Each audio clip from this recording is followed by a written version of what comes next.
You boys knew what's about to happen to you. You'd leave now.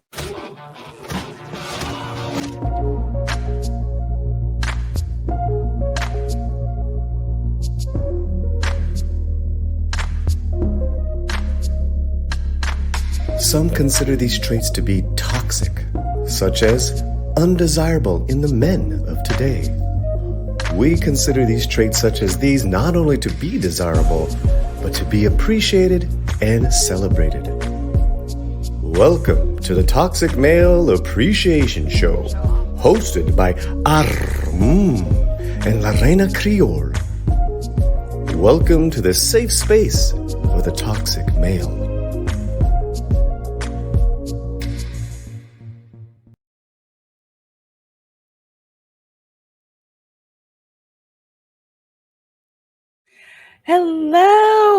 Hello, everyone, and welcome to my Twitch channel. I'm Reina Creole, and I'm here with my co-host of Positive Fandom. How are you doing, my darling? I'm doing so well, Reina. How are you tonight? I'm doing good. Doing well. Hoping we don't get a thunderstorm during during our stream, but I'm in a great mood because yesterday I finished season 5 of Cobra Kai. Oh, yes. Wow. Yeah. That is just like all I can say is wow. And I know I need to go back because I know I missed some stuff. I'm pretty sure I missed some stuff because I was looking at so many things. But in general, I'm just like I didn't think they could top season 5. I really didn't. I was like, this is not gonna work. And the more I'm watching and all the twists that happened, my jaw was on the floor at the end. And wow. Yeah, I have to agree with you 100%. I loved this season too. Seems like they can't do anything wrong. Honestly, I just loved it. I think that we got to see even more of the characters we enjoy. And a twist with someone who's not going to be coming back, maybe, or it looked like they weren't, and then they were fine because they were on the road. So I think that those types of twists we are expecting that. But the passionate play of the girl who won last season and her struggle, wow, that entire storyline was incredible. She is a fantastic actress. Considering what she has to go through and everything. Gee, there is nobody who has her back. I wonder what's going to happen to her. I don't know, but I think she's gonna have some new allies come next season. And just to make you folks aware, we're gonna be dropping spoilers in this show for Cobra Kai, because frankly, it's been over a week. If y'all haven't finished it by then, sorry. Sorry, we've been waiting to go full spoiler on this show, and we are going to do it on this one specifically because in this show, we are going to be highlighting who has to be, I want to say, the best flipping villain of Cobra Kai, and that would be Terry Silver, played by Thomas Ian Griffith. Now, I have to tell you that I didn't even know this dude's name, like his real name. I just knew him as Terry Silver. And just wow, yeah. I remember how good he looked in Karate Kid 3. Yeah, he was incredibly attractive. He was relatively young at the time, I guess. 30s? Maybe he was in his 30s at the time. An attractive, clearly very fit young man who was the new baddie here. And of course, there were so many elements about his story that just made him fit in so well to what was going on. And, you know, ironically, as you and I are going to cover, he came in because I guess Zabka had some other commitments. And so here was this other character that was introduced, and it just enriched the storyline so much. You know, he's pure eye candy, very, very, you know, fit, obviously a martial artist. I really liked his introduction. He was absolutely perfect, and it made sense with the story. Wow. Wow. I mean, I just remember when his character was introduced, Yeah. and I had heard that, oh, Terry Silver is coming back, and in my brain I'm like, who? Who are you talking about? Because Yeah. I blocked out, you know, Karate Kid 3 from my memory, but once we saw him and how he gets, because he gets introduced. There's actually an article we're gonna go Yes. through to give you the lowdown from soup to nuts about Terry Silver. But when we see him, you know, he's just living his best life. I mean, literally the most pretentious dinner party I've ever seen, like the kind you see in the movies with it's so LA pretentious Yeah. that I've been to those types of parties that we're just like, this guy, you know, this guy, of course, you know, when Kreese is trying to, you know, recruit him and everything. And he seems like the guy who doesn't want to, you know, like, I don't really want to get back into this. You know, I kind of like, you know, like my life until Kreese, pretty much what I like to say, flipped the on switch when it came to him. And then he's like, okay, I'm totally in. And it seems like he's going to be this type of second fiddle, you know, to Kreese. But then the further on that we get in season 5, you realize Kreese has seriously underestimated this guy. I want to say, like, Kreese's own, you know, his own ego got in the way of seeing exactly what was going on. And by the end of season 5, Kreese is in jail, and Silver's just like, this is all mine now.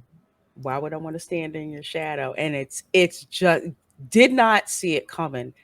Didn't see it coming. And I'm like, oh man, I cannot fripping wait for this one. I want to say straight up, I hate this dude's character even more than I do Kreese. And I did not think that was possible. Hello, Dairy 405 says good afternoon. Well, good afternoon. Good afternoon to you. Glad you're here with us on Twitch. As I'm still waiting for LA to fall into the Pacific. Come on, plate tectonics. It's gonna slide actually towards Mexico. That's how it's not pushing out. It's Right. sliding up. Yeah. I found that out in geology class, and we were all kind of like, really? We were hoping LA was going to fall into the ocean, you know. Well, let's talk about Thomas Ian Griffith, because he hasn't. Do not remember seeing him in very much at all, and he's not what I would call your classical, like, LA actor. Like, he's an East Coast guy. He's from, you know, he's from New England. Yes. Went to College of the Holy Cross. Yes. You know, majoring in English literature and music. 6'5". No, right? And you see that height, you know, in the show. It's just like, man, this is like a really tall, you know, tall guy. But oh, sorry, go ahead, my dear. No, definitely. I mean, when you look at him, certainly he has a commanding presence, and something about him reminded me immediately of Steven Seagal, but just like maybe somebody a little bit thinner than Steven Seagal. Yeah. You know, in appearance, when he came on, you know, started in Karate Kid Part 3. But Lorena, looking at this, at 6'5", being trained as a opera singer at the Met. Wow. Wow. Yeah. That's like a dimension that I hadn't really thought of. And to be at the Met of all places, I mean, that's a huge, huge deal in the creative community and the performing arts to, to train there. So that's amazing. And then you add to this the fact that he had a black belt at 18 because he liked the martial arts so much. He got a black belt in Hapkido at 18. And that's interesting because when you see him in karate, well, I'm going to forget that I know about the Karate Kid Part 3, and we're actually going to get into that a little bit later as to why. But when he is doing certain karate moves, you see him and he looks like he knows exactly what it is that he's doing. Even when, I want to say, unlike, say, Ralph Macchio or unlike William Zabka, when if they hold, weapons, it's kind of like, okay.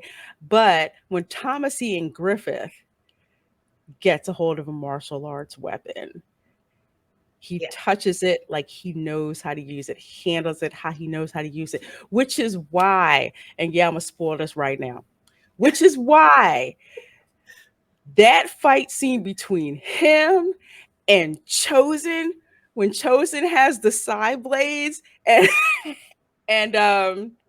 Silver has did he have the katana? No, I think it was a longer sword that he had. I think it was longer than a katana.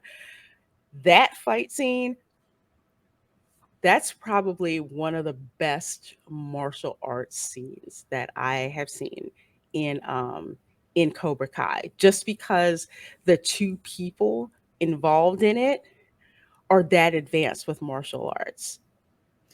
Absolutely. Clearly, he does have experience, and a lot of it does have to do with handling, weapons, and also just knowing where you're supposed to be standing. Mm-hmm. Is a big deal, and you can always tell in a movie or a television program if someone has that training because they know where to stand and how to do that. And it sounds very silly to even say it, but honestly, you can see the difference in someone who's trained and someone who isn't in the way that they stand when they're about to do a fight scene even. Mm-hmm. So there is a lot of that. The distance between you and the person you're fighting is another thing that I noticed, that they seem to be able to understand, where you're supposed to be in that, between the two people or how many of the people are in the fight. But that alone certainly does make him qualified for this film and the series. It's just amazing that they were able to bring in his character twice. So the Karate Kid season, episode 3, and then the later seasons that we've had of Cobra Kai. Right. Exactly. Oh, man, let's see. Trademark. Well, of course, we know he's really, really tall, and we know that he has blue eyes, gorgeous. Little bit of trivia. He was in the music video for Reba McEntire called What Do You Say? And then later that same year starred with her in a television movie, Secret of Giving. I bet you that was a Hallmark movie. I'm sure it was. I bet you. You know what? Matter of fact, we're going to check it out. I bet you it's a Hallmark movie. Oh, yeah. Let's see. Yeah, that's definitely, yeah. Oh, wow. Yeah. Oh, yeah. I'm going to watch this. Me too. And they talk about how women watch Hallmark films. Hallmark must be doing something right because we keep watching them. Christmas? Say Christmas. Oh, yeah. Watching this one. Secret of Giving. Christmas movies. This is a wonderful gift here. Looking at this, it says she struggles to raise her son and keep up on payments on the Oregon ranch. Boy, I sure could use a martial artist husband to be out on the ranch with me when times get hard. Check this out. I love this. Steadfast attitude and an open heart go a long way in surviving the cold hearts and greed of the Scrooges around her. Yeah, gonna be watching this one. Without apology. Gonna That's be watching right. this sucker. So yes, that is The Secret of Giving already. Oh, Yeah. that's good. So he's already gotten even more plus points since Yes.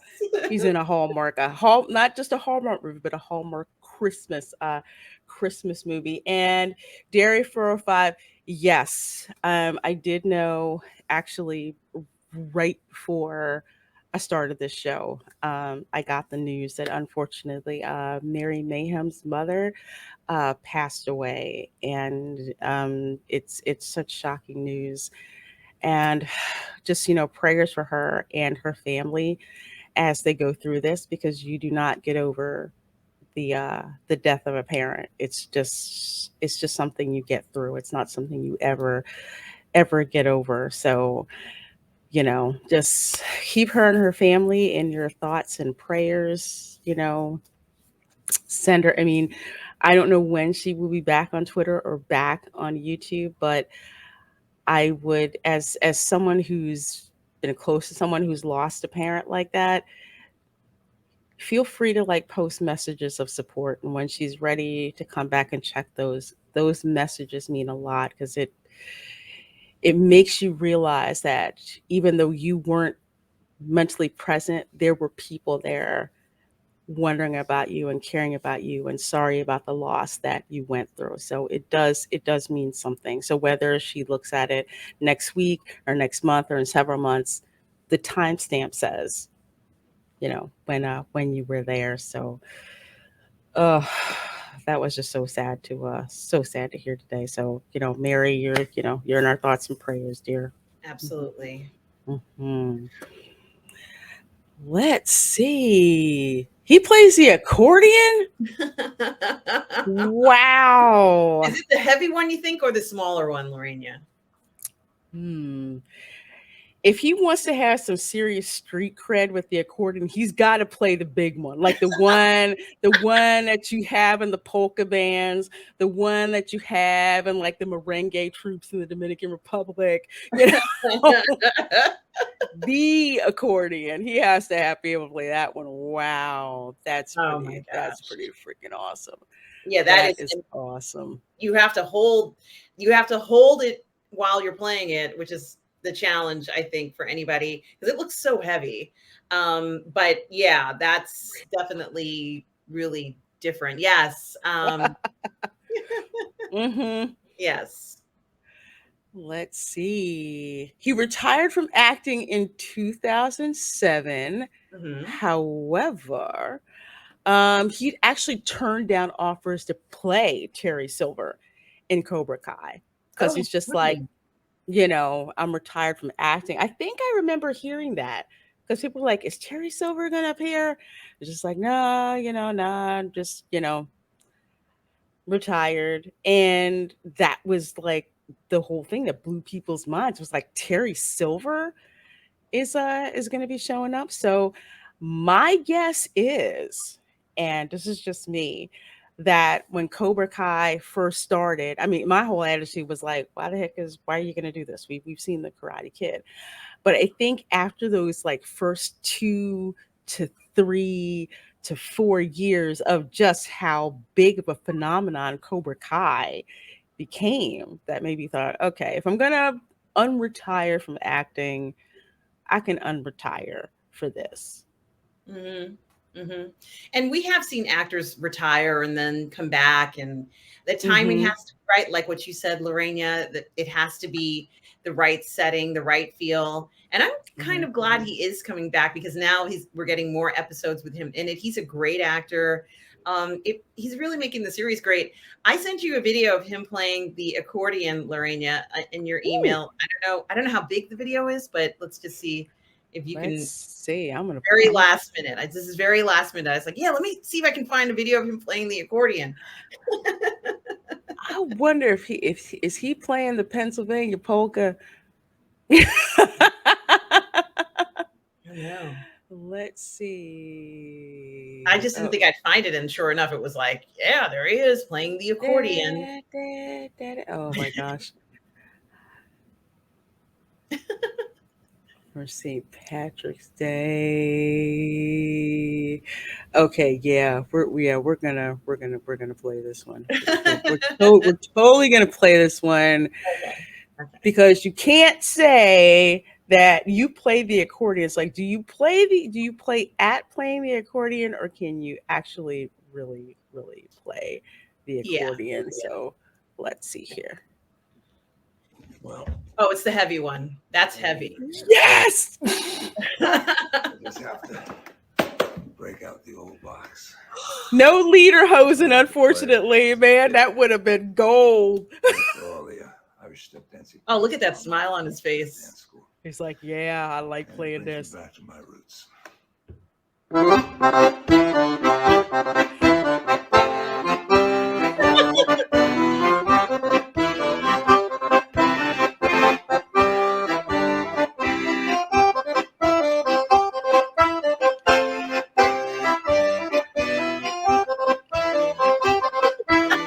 Yeah.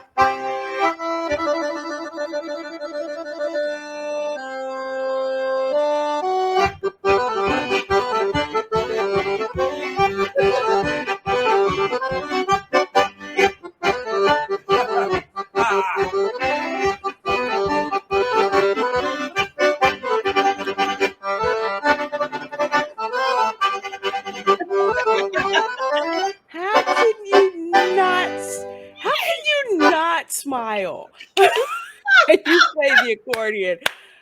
Bravo. Big ups. Big ups.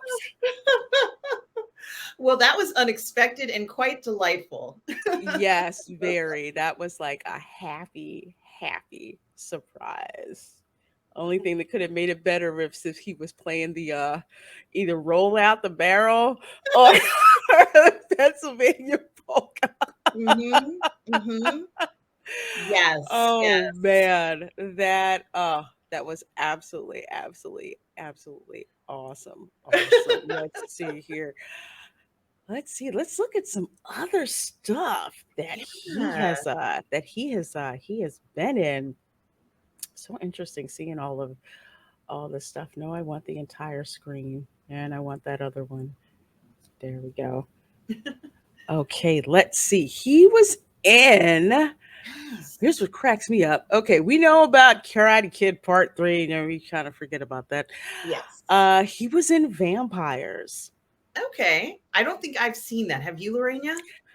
I think I saw it. I think I saw it, but not paying attention to it. I think it was one of those movies that came on and you're doing other stuff and you're like, I'll put it on for noise.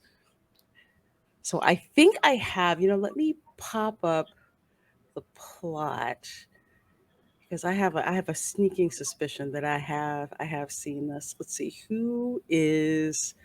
I have to see who's in the movie actually. Well, it's on Netflix. I know that much. Let's see. I think I have seen this. Let's see. What's the plot? Recovering from an ambush that killed his entire team, a vengeful vampire slayer must retrieve an ancient Catholic relic should it be acquired by vampires that will allow them to walk in sunlight. I think I've seen this years ago because I remember James Woods in this. I remember him. Was directed by John Carpenter. That's another reason why I think I watched it, because if John Carpenter directed it, yeah, it's a John Carpenter frick. All right, that's another one. That's another one for the watch list. It looks cool. It's awesome. James Woods was so cool in this movie. And I think he's a vampire. I think so. Wow. I believe he is. So Daniel Baldwin is in it. Yeah, Thomas Ian Griffith is Jan Valek. I love it. Huh. This was such a cool, fun movie to watch. I'm moving off of it because I don't want to get claimed. It was just a fun 80s movie to just check out and, and just watch.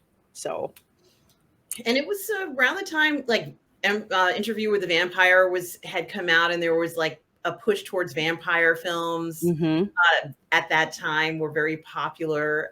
So I got to check this out, and he looks incredible. I can't wait to see him as a vampire. Yes.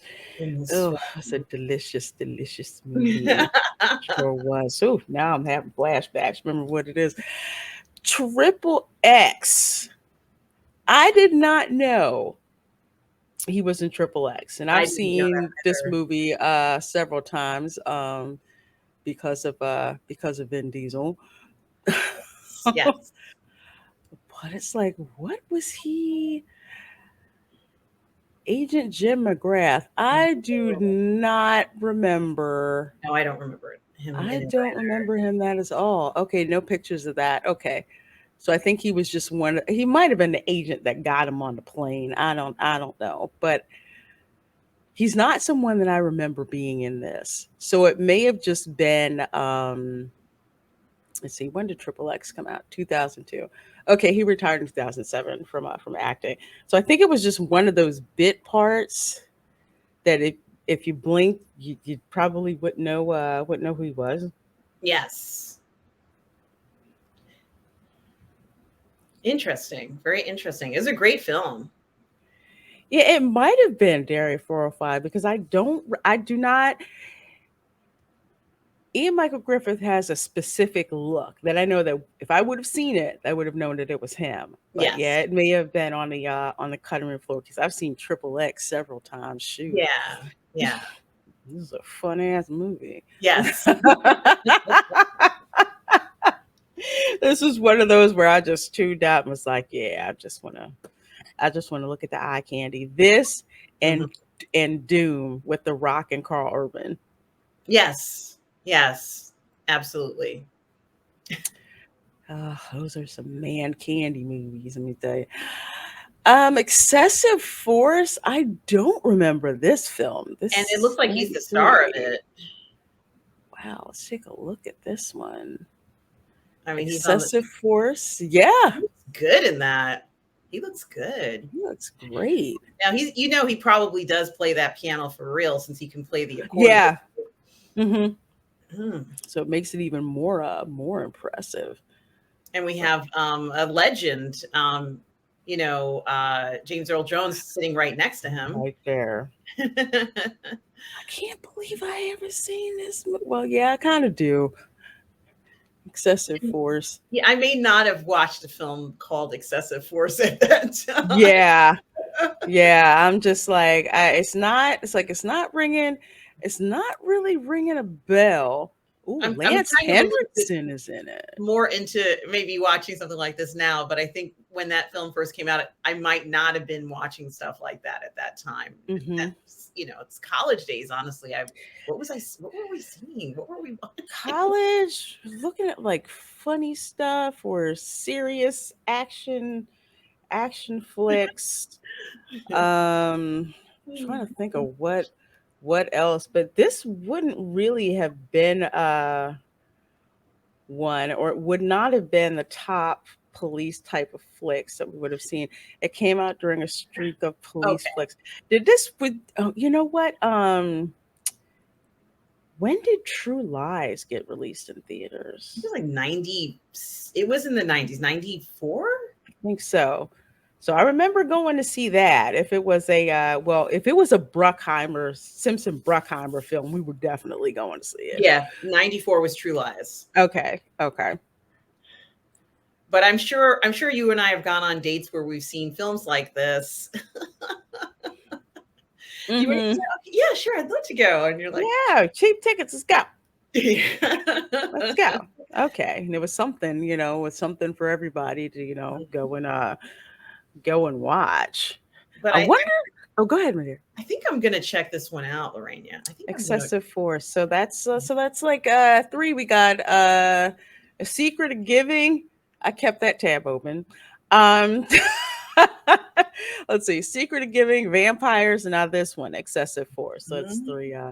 That's three of them. So he looks good in it. I mean, he looks good. Doesn't he look good? Yeah, he looks good. It's like that rugged 80s action style. I mean, this would be considered toxic male look now. Yes. But this was quintessential. It was like 80s and 90s action flicks where you look just rugged and about to kick somebody's ass. That's right. And it happened in this because it's called Excessive Force. Exactly. No question there. It's like, yes, you can arrest me, officer. Of course. Let's see. He was in, there's a lot of things I never said. Looked at Vampires. He was in Cole the Conqueror, Behind Enemy Lines. So of course, a lot of this stuff, like he was in the heat of the night. Right. He was on Another World.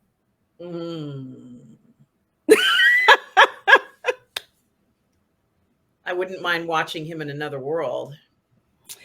I think Another World, I did not watch that. I think it either came on the same time as The Young and the Restless, or The Bold and the Beautiful, because that was my block. I had to watch that block. I've been trained since a little kid to watch that block of Young and the Restless, The Bold and the Beautiful, and then I think it was As the World Turns. And then after that, I kind of like tuned out because I didn't watch General Hospital, and there was some other one that was on CBS at the time that I didn't care about. After As the World Turns was over, I'm like, I don't care. But Another World I kind of heard of, but I just never got into it. But soap operas back then, Lorraine, were steamy. So I just would absolutely kind of want to check out some of these episodes because show all 52 episodes, it says. So maybe he was on there for a few years, and I'm sure there were some scenes, Lorraine, where we get to see a little bit more of this. Yeah, pull that one up on YouTube. Absolutely. I love to see the conditioning of a man who has been training in martial arts practically a good portion, most of his life now. But certainly, I'm sure he was a sight to see as Catelyn Ewing on Another World.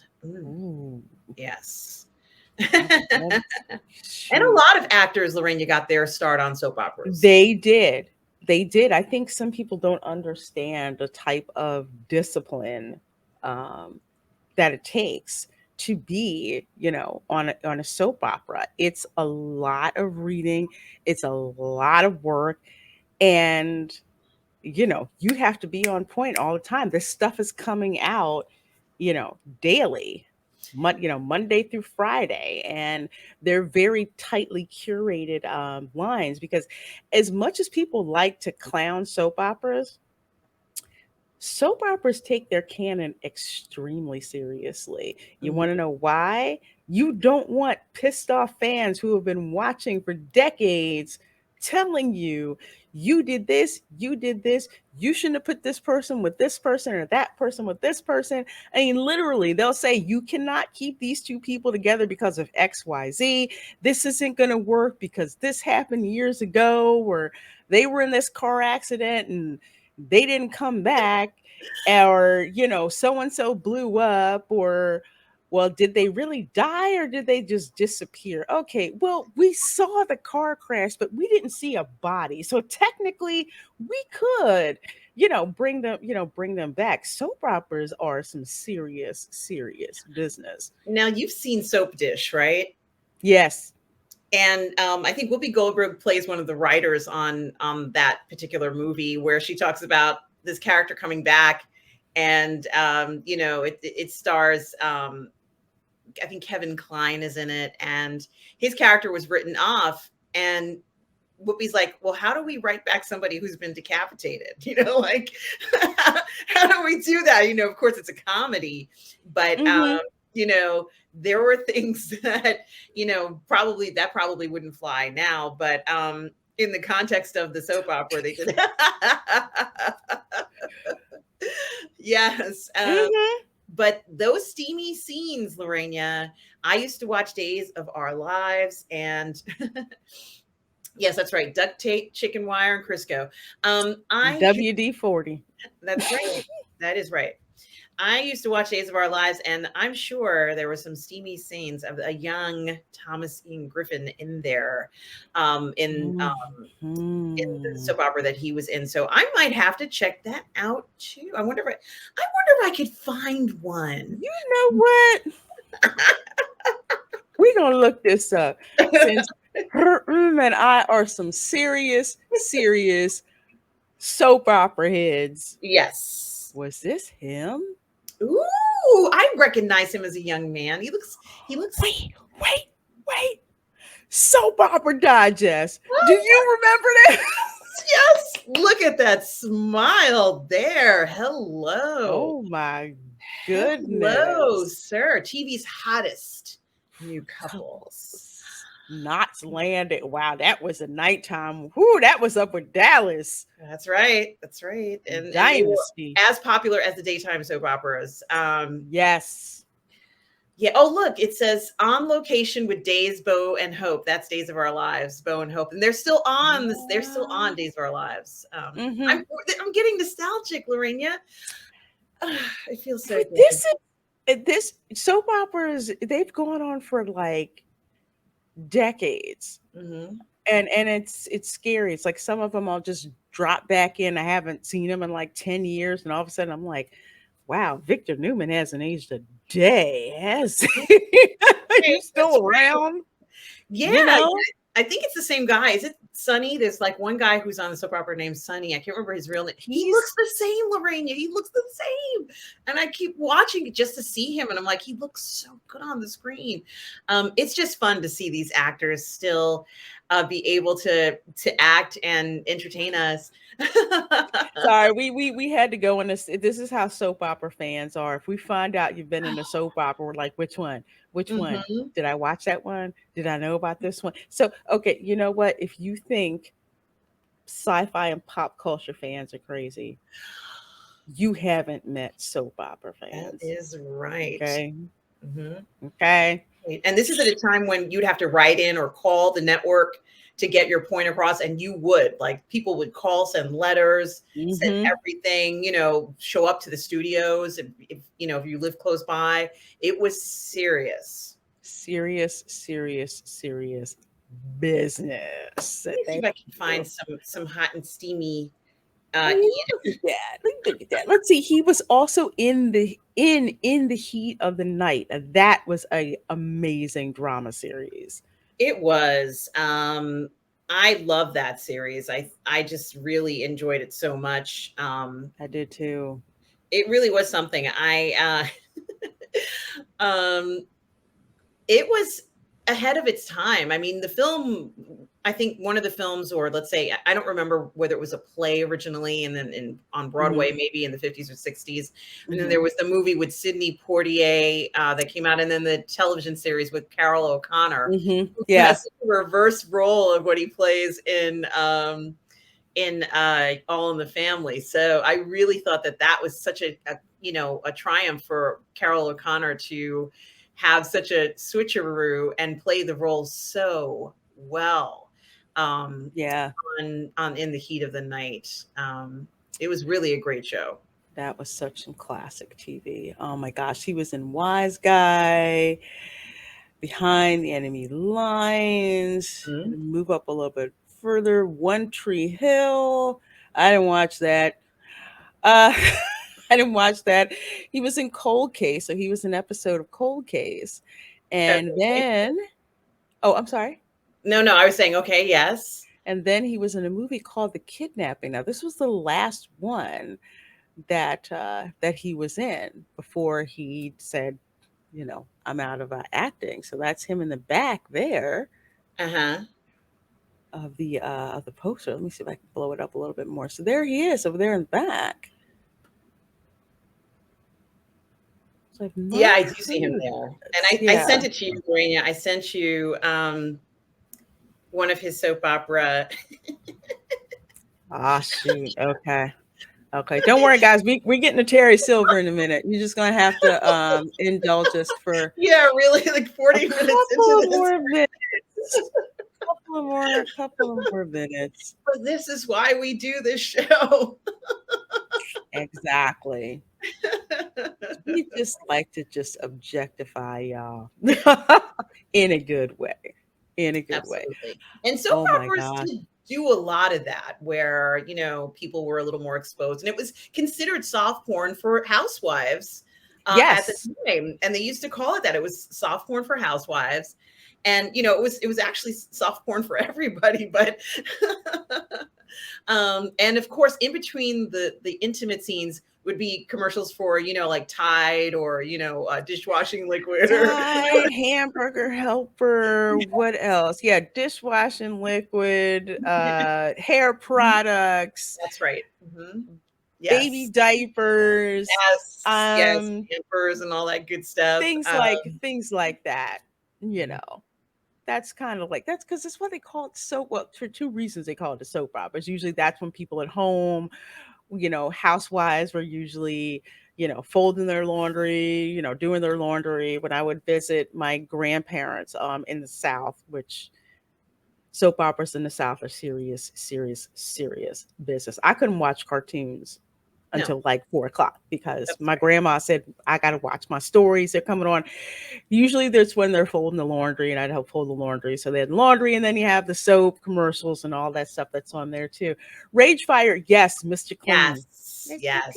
Mr. Clean. Yeah. They had the Mr. Clean guy and that on there. I mean, it was totally geared towards housewives and the types of products, that they would buy. I think As the World Turns was sponsored by Procter and Gamble.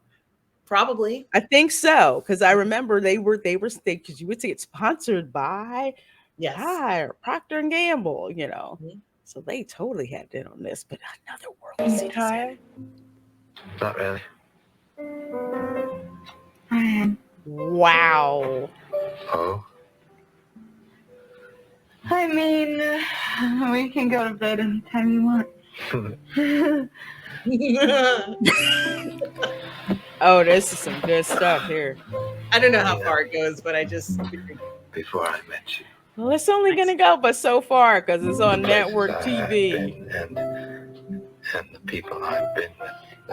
Did you love the VHS resolution on this? I love it. I love the little lines on the top, discoloration of color. Yes, I do. A big hair. I've never met anyone. He's got the mullet, sorta. I've never felt this way before. He's saying all the right things. I never met anyone else like you before. I've never felt this way before. That's why I wanted to be special. I wanted to be perfect. Yes. Not in some stupid cellar room where anyone walk in. I don't care what I you do. are. I just want to pee with you right now.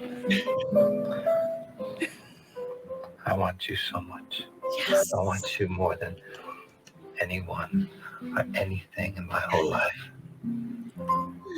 But I want it to be just right for you. Catelyn Ewing. So tough and so strong. You really are romantic, aren't you?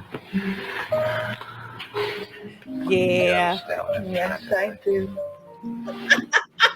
And I like you for saying it. There we Man, go. that There is soap opera gold right there. That's all we needed to see was the kiss, because we know what happens after that. Yeah, it was things like that, Lorena, where, those are the lines that we want to hear. I want to hear more of that. Oh, yeah. Excuse me, it's just like, the lines and, all the sweet talk that goes in there. And it seems like the perfect guy who says the perfect words until later on you catch him, banging your best friend. And that's when the drama, I love it. starts. But then in there, it's just you and me, and I'm saying what you want to hear. And you're just like, yeah, I'm eating this up. I mean, I know eventually it's going to go south, but I'm just eating this up right now. But it also goes to the point of how disciplined of an actor you have to be with these soap operas because of the continuity and because of the emotion. Because if the chemistry is not there, we're not buying it at all. Yes, and he was on his back. She's kind of like more in a more, dominant position here. This is Mhm. like absolute gold. Boy, I miss those days. God, yeah, totally. I totally missed that. Okay, yeah, we're getting back to Cobra Kai, y'all. All right. We are. Thank you so much for indulging us with that. So we're gonna go over to Cobra Kai, but it all makes sense because Terry Silver is quite an emotional character and very adept at emotional manipulation. He will tell you everything that you want to hear, even if it's a lie disguised it has a nugget of truth in it. But he's very, very, very emotionally manipulative. What did you think of Terry Silver when you first saw him introduced? Well, I was trying to figure out how I could get invited to that party, but after I got over that, That too. you realize that he is a dangerous man, and he will go to any means to get what he wants, and he's good at it. He definitely has a plan B. He's not going to go down without a proper fight. He might be the best baddie on the show of all time. Mm-hmm. Absolutely, because he's not like Kreese is manipulative, but I think Kreese is a lot of times blinded by what he thinks is his own genius. I mean, Terry Silver is too, but Terry Silver is the kind of person who tell you all the right words you want to hear, flatter the crap out of you, and then slack your throat while you're not paying attention, and he'll just drink wine and watch you die. That's like who Terry Silver is. Yeah. All he needs is a drink to get him through the night, and he's refreshed the next morning. Exactly. Exactly. And he's not like Kreese with the blunt force. He's very observant and manipulative. I have a question, and I can't remember myself. Kreese and Silver were Vietnam veterans together in Vietnam, and one of them saved the other's life. There was this thing, and as a result of that, I think Silver saved Kreese's life, and Kreese feels forever indebted to Silver. Is that correct? It's something like that. I can't remember who saved whom. I think it's the other way around. Hold on a second. Okay. And because we have this relationship between the two of these men, there's that one is pulling the guilt thing on the other. You can see how, he feels that when summoned, he has to answer the call. Yes, you're right. Actually, it was the other way around. Kreese saved Silver's life in Vietnam. Yeah. And that's why he was kind of like, whatever you want, I'm there for you. I owe you my life. And Kreese used that to his advantage for the longest time. And it's a completely new throwback, or let's say flashback scene, because we never saw that before in any of the Karate Kid films. So this was completely new material that they put in to build up that relationship between Kreese and Silver, and it was amazing. It was, because it was like it's the stuff that you didn't see, and that's one of the things that I liked about I think it was in it was season 4, season 5, maybe it was season 4, but where you see these flashbacks of Kreese as a young man, and like the struggles that he went through to make him who he was, which is why he could relate to Tori so well, and basically tell her, I had to take everything. Nothing was given. He's like, nothing was given to us. I love what I did. They said, nothing was given to us. Right. Was it? and Tori felt like the whole entire world was against her. And it seemed like Kreese was the only person that understood what that was like, considering what he went through. You saw him when he was working at the diner, and he saw this girl that he really liked, but she was with some jerk, and the guy happened to trip him, so it like spilled everything, and he was, and I think that was that when the recruiter saw him, or maybe Right. pretty soon when the military recruiter saw him and recruited him to go to Vietnam. That's where he went. He went to Vietnam. But all of that to add more dimension to who Kreese was. I mean, we knew he was an a-hole from Karate Kid. We knew Yes. that. But now you found out more about Kreese, not to make you sympathetic towards him, but to look more into his mind and what makes him who he is. Absolutely. And, honestly, they did it absolutely perfect how the two of them were together, the way they depended on one another, how scared they were when Mhm. they were, behind enemy lines. They were captured. And, they didn't know whether they were going to survive, but one of them was much more confident than the other. And he realized, I can't remember which one it was, he realized that they had to be ruthless to get out of there. This wasn't a normal, ordinary situation. This is a situation where they saw their friends getting killed right in front of them, and they could be next. It must have been terrifying. There was a pit of snakes, right, Lorena? That's what it was, right? Yes, it was a pit of snakes. It's all coming back to me. And it was terrifying what he was asking them to do. They had another guy who was their boss, or their platoon leader, I guess is what it would be called. Mm-hmm. And the platoon leader just, I thought that the platoon leader was going to be the one who would survive, but there was sort of like, it was like a challenge, it's like, Mm-hmm. which person will succumb to the death of the snakes first? Yeah.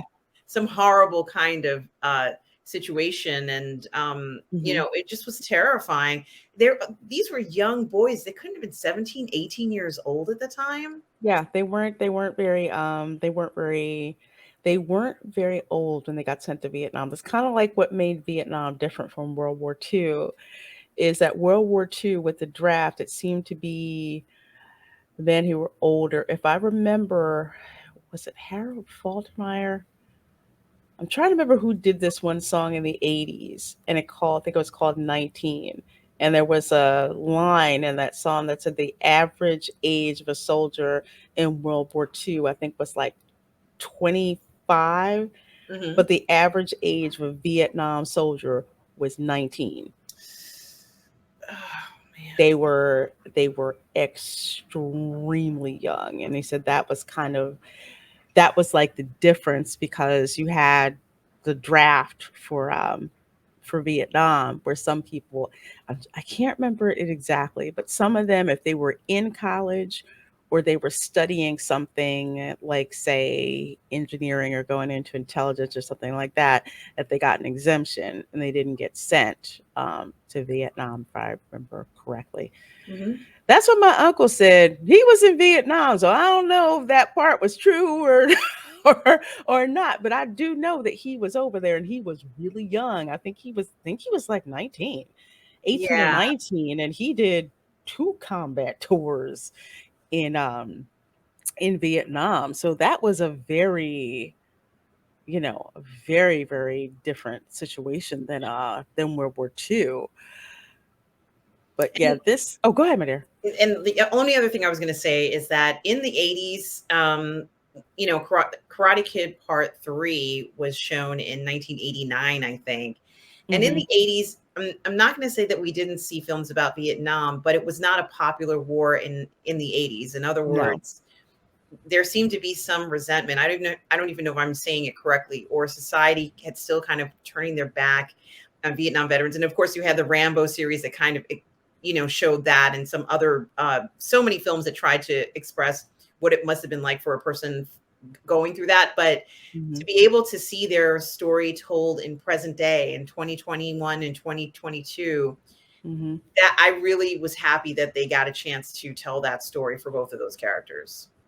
Absolutely. Absolutely. And the environment is more conducive to kind of saying sorry to Vietnam vets, especially after we've had Desert Storm and we've had, the war in Afghanistan, with those vets coming back saying, we're glad that you're welcoming us back, but who you really need to welcome back and apologize to are the Vietnam vets. Because so many of them were coming back, were saying, these are for, the vets who were in Vietnam and, they came back, and they were spit on and called baby killers and all that. So it's kind of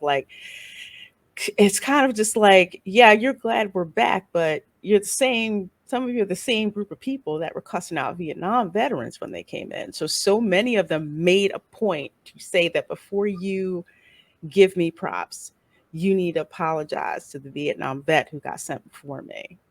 So I think the environment now is with military films, a lot of them are made by people who make that distinction and kind of say, okay, now we're going to go back and we're going to show it, but humanize it more. Instead of showing like the shell-shocked Vietnam vet, you're showing what happened, the reality of what happened to them.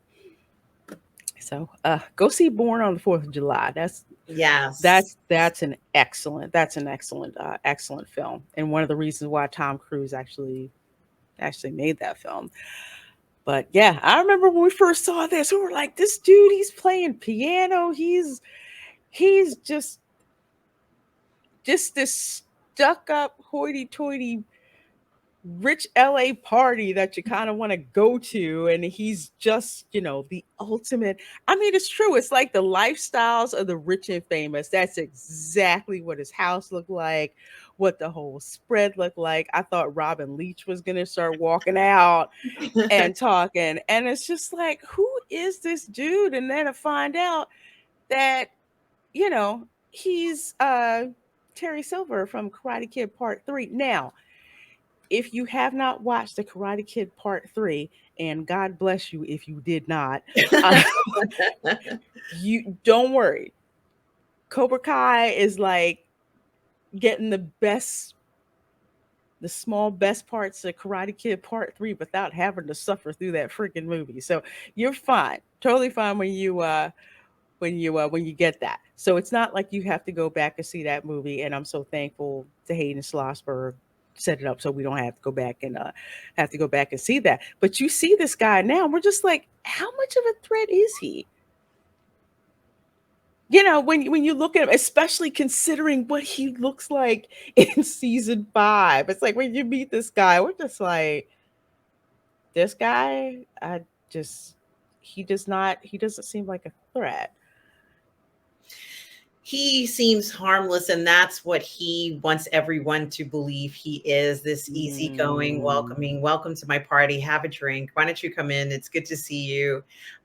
So he can disarm you, and you'll share more than what you normally would, because you're trusting that he is has your best interest in heart, when in actuality, he has a huge plan in place that doesn't get essentially exposed until season 5, and it's a lot. Thanks to Kreese, who does tell the main female character, the one who won, I can't remember her name, but he tells her exactly what's going on, and then we learn that way. But certainly was not what I thought was going to happen. But I do like the idea that it puts an international spin on martial arts, which it always has been. And, I think that might even continue the series on if it keeps going in that type of a direction. Exactly. Oh, love it. So everybody was expecting, as we were talking, the Karate Kid Part 3 to be, sort of like Johnny's revenge, and yes, he didn't make it. And essentially what happened was this character was introduced, Terry Silver. And, he was cold. He was hard. He was dangerous. I thought he was going to beat the crap out of all these kids. And, more or less, that's kind of essentially what happened. But, I would be afraid to have a sensei like him. It's like with it's like, at least with Kreese, it's physical. I mean, for him, it's physical. Some of it is, emotional, kind of whip you in the shape, but the majority of it is pretty much physical. With Terry Silver, so much of it is just emotional manipulation. He's just insidious. He doesn't go in for the kill. He goes in to basically humiliate you and annihilate you at the same, at the same time. The style of um even the style of martial arts that he practices, because we don't, granted, I didn't see part 3, but you see in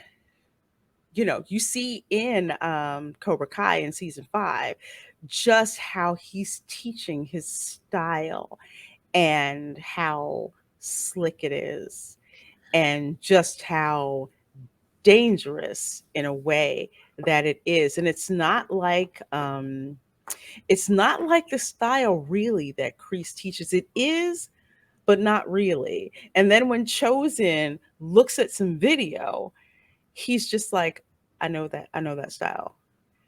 And Daniel's like, what do you mean? And he said, I know that style. It's not Miyagi-Do. He said it's based on but he didn't tell him that yet. He says here, he's like, it's best that I show you. And he's showing him, and it is the most aggressive martial arts that you see. It's like the ones, the villains in the martial arts movie. Yes. When they attack, and they're attacking without any freaking mercy, and there's no rules whatsoever. And Daniel's like, holy, what the heck is that? He said, told him what style it was, that his uncle Sato taught him that, along with a lot of other GIs who were in Korea, and taught them this style of martial arts. And he says it is based on deception. There's zero honor in it at all. And that's the type of martial arts that Chosen had learned in the first place. And once Daniel gets subjected to that, he's just like, then you realize exactly how dangerous Terry Silver is. And I think it's interesting too, because obviously if he was in the military, or perhaps maybe he had already been discharged from the military, after having gone through the experience that he and Kreese went through, I can understand him seeking out a stronger style martial arts to defend himself. I think that there's still going to be that fear of, being in that situation again. You after something so traumatic as that, you might tell yourself, I'm not ever going to be in that situation again.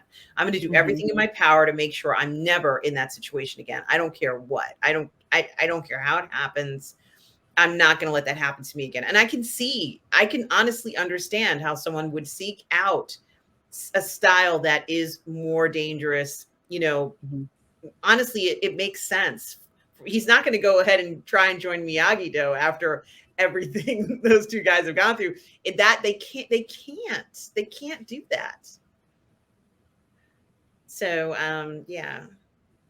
they really can't. And another thing to bring up, because I'm trying to see if I find that, or we can sit here on this picture actually right here. One of the things that makes Terry Silver's character, it's like you hate him even though you understand what he's doing.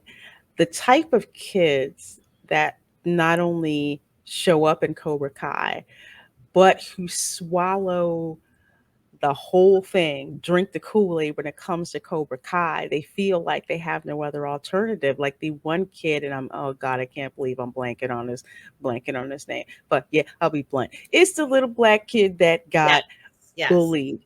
Yes. Mercilessly. Yeah. Once he learned Cobra Kai, he started becoming the bully. And with Cobra Kai, teaching them things like strike first, strike hard, no mercy. You find out your opponent's weakness and you exploit it. It's not enough to defend yourself. You have to literally annihilate them. it's something that he's just like, I'm never going to be bullied again. And Silver understands that and feeds into that. I mean, he's trying to, he's got these kids. I call them his little disciples because that's pretty much what they, what they are. And he's like, I'm teaching these kids how to defend themselves. It's like, yes, you are, but at the same time, he's also indoctrinating them. Absolutely. And I can't remember Johnny's son. He is also helping. I mean, he brings this boy into the dojo, not realizing what it could do to somebody so young. And that's something else, another element that we haven't really been dealing with, or at least is something that they are introducing in the storyline. Your life can turn out a number of different ways, and depending upon what you're exposed to might dictate what happens to you. I mean, even even Daniel, when he's young and he is around Silva, that he turns into a more aggressive fighter. And it says in the article, he beats up somebody. He goes and beats the crap out of somebody, right? And just knocks the crap out of somebody. And he's like, I'm not studying martial arts so I can beat up random bros, like random dudes. I'm not in this because of that. That's not me. That's not me. But I think that he, for the most part, if Danny did start out as somebody who was, let's say, being bullied, which in all honesty, he was, the martial arts gave him confidence to fight back on it. So, in this unfortunate situation with this young boy you're talking about, it is very interesting to see how Johnny's son goes back to him and tries to tell him, look, this training is not for you. It's going to be bad. And he ends up bullying the LaRusso's son. Yeah. Which, as a reversal, because he was bullying him before and now it's twisted. So it really is something that, and I'm glad the show is kind of dealing with this realistically, because they still get into fights. It's not, well, he beat me up and you didn't see it. No, we see what's going on. We see how the LaRusso son is getting bullied like crazy. And we also saw a scene that, unfortunately, I have seen something like this happen in the past, where a person tries to make amends with somebody and they end up getting the shit beat out of them.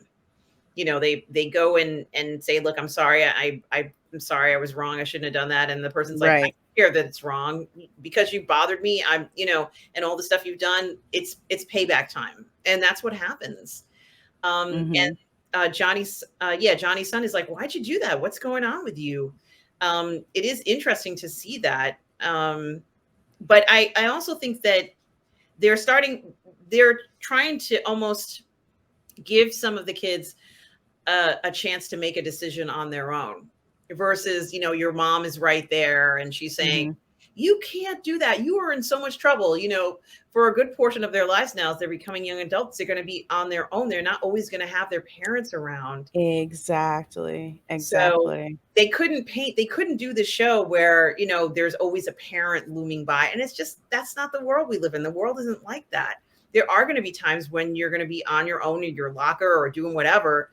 And, it could be a vulnerable moment. So they've kept that as something that is very real. And I have to commend them for that, because they didn't have to do that. They could have made it more flowery, but they didn't. And they made it somewhat more realistic representation. I could say that, let's just say that both dojos have money and they can provide gis for everybody. But in a lot of dojos, are, like you have a hand-me-down gi, right? Yeah.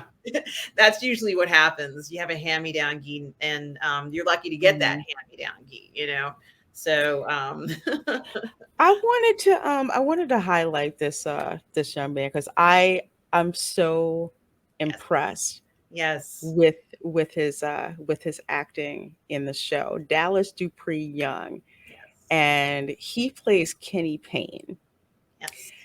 And the reason why his story is, I want to say, the reason why his story is so impactful. I mean, Tori has a great storyline. Miguel has a great storyline. Robbie has a great storyline. This young man who plays Kenny Payne has a great storyline. When Kenny was brought into Cobra Kai, guess who took him under his wing? Robbie. Yes. Johnny's son. Robbie. Robbie King. And when Robbie finds out that it's just like Cobra Kai is doing this to me, I can't do this. Kenny's just like, what are you talking about? For the first time in my life, I feel powerful. People can't bully me anymore. So trying to take this away from me. And he becomes, not only does he become the bully, but the way that he is, especially with Russo's son in episode 5, where you see him basically beating him up and dragging him into the toilet to stick his head in the toilet's got poop in it. It's just like, he's really gone off of the deep end. I mean, this is a kid who, his father was deployed overseas in the military. So his father wasn't home. His brother was in jail. And he just had no real guidance. He thought that he just had to sit back and take it. And unfortunately, he identified with the situation where he was given a family. I'll say this way, given a family. Silver pretty much takes a serious interest in him. He mentors him, but not in a positive way. And eventually this young man has to make a decision, especially when the evidence comes out that Silver actually is not who you think he is. Sensei Silver is not above, basically has zero honor when they find out that he paid the ref off at the tournament. Right. So it's just like, why are you following this guy? So it's kind of, again, shows the dangers of, if our young boys or young men are not put under good influences and good tutelage by strong male figures who want the best for them. This is kind of like a cautionary tale of what can happen and why father figures are so important. Positive father figures are important, because you'll get a father figure that is not necessarily the best and will have that kind of influence over them that is hard to break. So I'm really glad that Cobra Kai did not stray away from that type of message, because like you were saying, these are young men and women, especially young men, who are going to have to start making their own choices. Not to expect that all of them are going to be perfect, because that's not how that works. But for the most part, know how to make good choices. And when they make bad choices, understanding that they can either learn from the consequence of those bad choices and do the right thing, or continue to do the wrong things.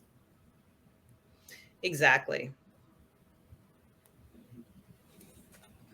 This kid is awesome. I just had to say that, I blanked on his name. I'm like, he's a great actor. He really is. Yeah, he's phenomenal. And, he's still very, very young. So, maybe, I don't know how much longer the series is going to go on, but I'm sure if, depending upon how many seasons are left, he's going to get more jobs. He's already in quite a few films already, but certainly he is a rising star. He totally is. He is. And his scenes along with Terry Silver are just awesome. The one where he goes into his office and Terry's basically, sympathizing with, type of life that he's had and all of that. And he's like, well, I thought so-and-so was supposed to be the leader. And he's like, when did I say that? I never said that. Nah, he's just like, you need to step up, and lead. And no one has probably ever told this young man that before. And that's the insidiousness of Terry Silver. He will exploit everybody's weakness. He's like Palpatine in a lot of ways. He's very, very just sneaky and just gets, just gets into your head until he just has nothing left and he goes off the deep end. And that showdown that you see at the end, yes, I'm about to freaking spoil this, so if you don't want to hear it, 3, 2, 1. Sorry, gonna do this. At the end, Daniel is facing off against Terry Silver. And he starts recalling in his mind everything that Terry Silver told him. If a man can't stand, a man can't fight, breaks his freaking ankle. He says, if a man can't breathe, a man can't fight. Does that, hit to his chest so he can't breathe. And he was like, in the final thing, if a man can't see, he can't fight. And he kicked him in the face. Mm-hmm. Boom. He was down and out for the count. That was amazing how they wrapped that up. It really was. I think that, we also had the character we were just talking about who also kind of sees what's happening and doesn't like it. And and Robbie is like, I try to tell you. And he's like, there's kind of a shift in him making his own decision. Right, Kenny. That's right for him. Yeah. Which was wonderful. It really was just phenomenal. And then, of course, we've learned one of the most startling things about the series is the fact that Silva wants to take over the world. One, dojo at a time, so to speak. Yes. Yes. And, it does feel very Palpatine-ish, in his plan to do this. One by one, he starts taking over dojos. We see that through the season. Mm-hmm. And then the idea that he wants to qualify for this international competition. You have to have these accreditations, right?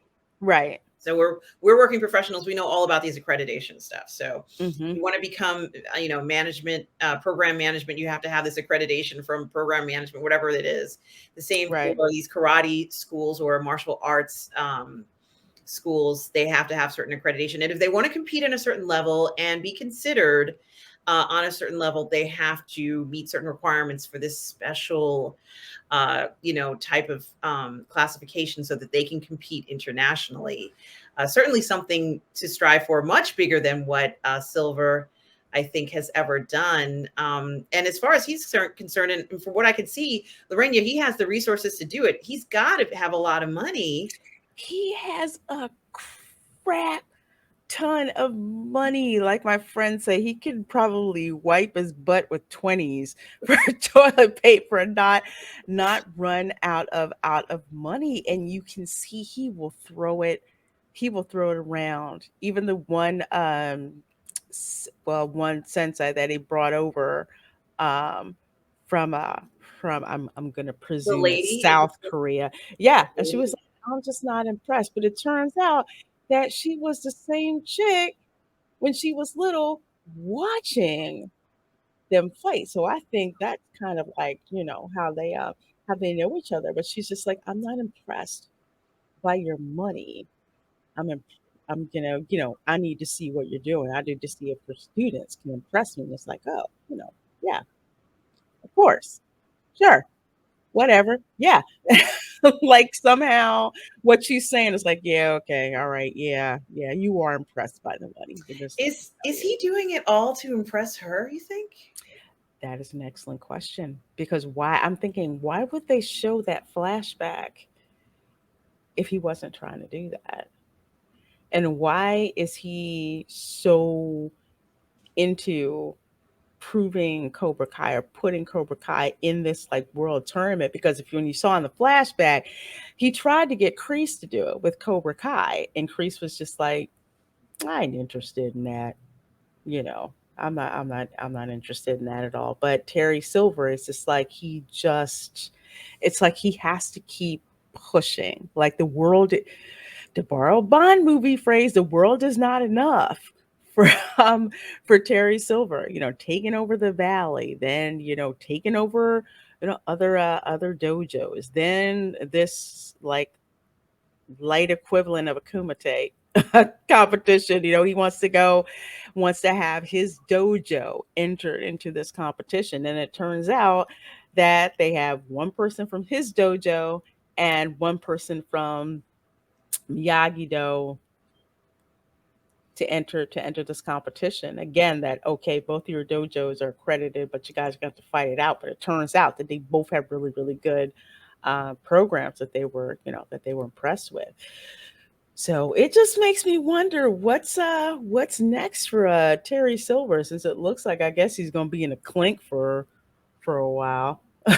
Well, he can get the best care around, and I don't Mhm. think he's going to be closing anything, right? He still owns. He still does. He owns all of it, all of it. He's got slippery, slippery, slickety, lawyers. So yeah, it's going to be interesting to see what happens, especially since Kreese pulled an okey doke, which had to be something straight out of The Usual Suspects.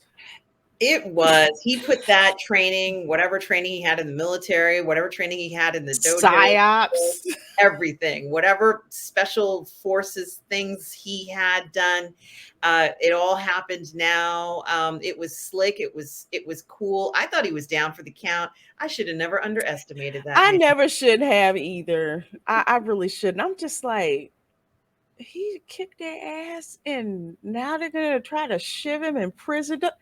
That doesn't make sense, to me. But to see him at the end literally walking out like nothing and nobody stopped him, Right. it just makes me again wonder what the showdown is, what the revenge is going to be, and how again bring it back to how is Terry Silver going to reap the whirlwind. I really do hope that season 6. I just can't. I love to hate Terry Silver, so I cannot say. I can't wait to see what else he's gonna do, and definitely can't wait to see more from Thomas Ian Griffith. Looking back to seeing some of the stuff that he's worked on already. No, I do not want to see Time Cop. I mean, I do, but not really. But yeah, definitely excited about seeing what else Thomas Ian Griffith is going to do. So glad that even though it's kind of like the villain role that, shows you all these toxic male traits, that are still positive traits, but it's what you do with them that matters. So yes. It was such a good season. And Lorena, correct me if I'm wrong. I thought I might have heard that they're talking about making a few movies as well. I heard about that, like prequels, sequels with the kids.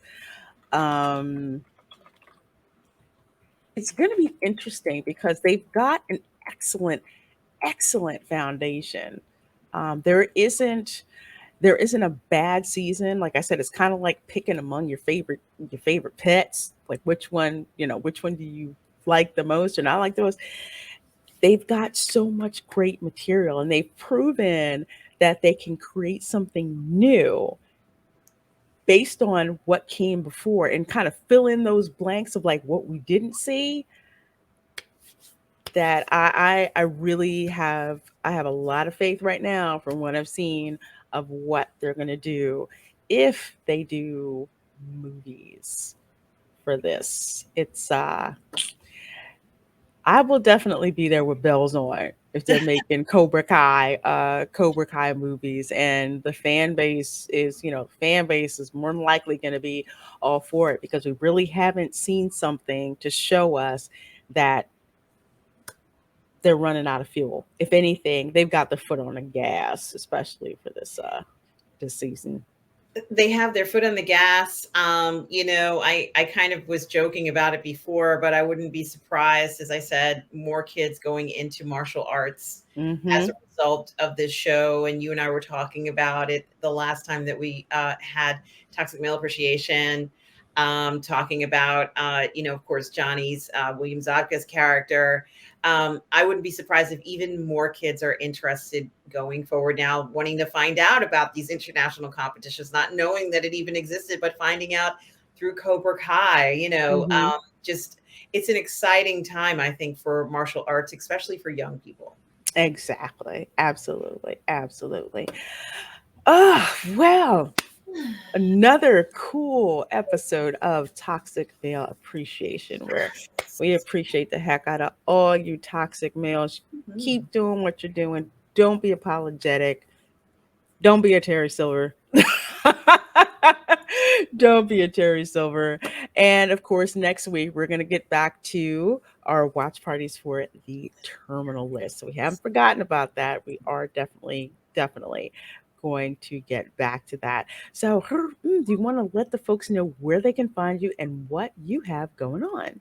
Well, guys, you can always find me on my YouTube channel, Positive Fandom, on YouTube, on Twitch, and on Odyssey. And on Fridays, you can find me on Midnight's Edge in the morning at 12 o'clock Eastern Standard Time with Tom and Andre. On the weekends, you can find me on the Post Geek Singularity on Midnight Musing Show with Robert Meyer Burnett and Reina. You will be joining me on the Post Geek Singularity as well for the ladies of the PGS show coming up, which I am so excited to have you on and looking forward. It's going to be so excited to be there. You guys have to check it out. I also have my Sunday brunch show on Sundays at 10:30 a.m. in the morning on Sunday, Eastern Standard Time. Come by, check out all the parlay and the fandom, promote your shows and different things you creators out there are doing. Certainly do that. Right after this show, I'm going to be on Heath's Tabletop YouTube channel where he's going to be interviewing me tonight at I think it's at 8:30 p.m. Eastern Standard Time. So do check me out there on my community page. You'll see that it's there. And then later after that, I'm going to be on Uncivilized Scoundrels on the 1/6 Scale Man Network. So that is happening as well. Reina, tomorrow night, you and I are going to also be looking at Stone Ocean. Yes. We have several more episodes to go through of part 2 of Stone Ocean from JoJo's Bizarre Adventures. I believe it's 19, 20, and 21. I believe that we're going to be watching. Fun anime. If you're a fan of JoJo's Bizarre Adventures, you gotta hang out with us to watch that. And that watch party is over on Scener, so you can watch it. We get together on Scener, and then if you have Netflix, you can all sync up and watch it all the same in real time. Absolutely. So as for your girl, let's see. Of course, tomorrow is the Lunch Table Show at 12 p.m. Eastern Time. We are going to be talking about how Disney's The Little Mermaid live action trailer has, I believe, over 1.5 million downvotes. So yeah, it does. So it kind of begs the question, what exactly is it truly about with the downvotes? Because let's face it, when it all boils down to it, to quote Brie Larson, it's not made for you. It's made for a certain group that they want to make money off of. So we're going to talk about that tomorrow at 12 noon on the Lunch Table Show. And of course, 7 p.m. Eastern on Scener, watching Stone Ocean. On Saturday at 9 a.m. Eastern, I am going to be streaming live from Disney's Hollywood Studios. We're going to try to get a ride in Mickey and Minnie's Runaway Railway, which is a totally fun ride. I love it. It's cheesy. It's fun. So much cartoon physical humor. I love it. 1930s style Disney in color. It's so much fun. So we're going to do that and walk around the park and see what is new and up and coming over in the studios. And of course, Saturday night, 7 p.m. Eastern, anime movie. We are going to be watching the 1988 anime Akira. Yeah. We'll be watching Akira. It's going to be awesome. And of course, Sunday, let's say Sunday, 1 p.m. Eastern. This show is going to repeat over on YouTube so you can watch the video premiere. And at 8 p.m., going to be checking out the Welcome to Florida show, where we are going to be talking about the British period in the state of Florida. Because yes, for 20 years, from 1763 to 1783, the Union Jack flew over the Castillo de San Marcos. We're going to be talking about just how much the British didn't like being in East and West Florida. So we're going to talk about that on our Saturday night. So folks, thank you so very much for hanging around with us. I sure do appreciate that. And we will see you next time. Bye.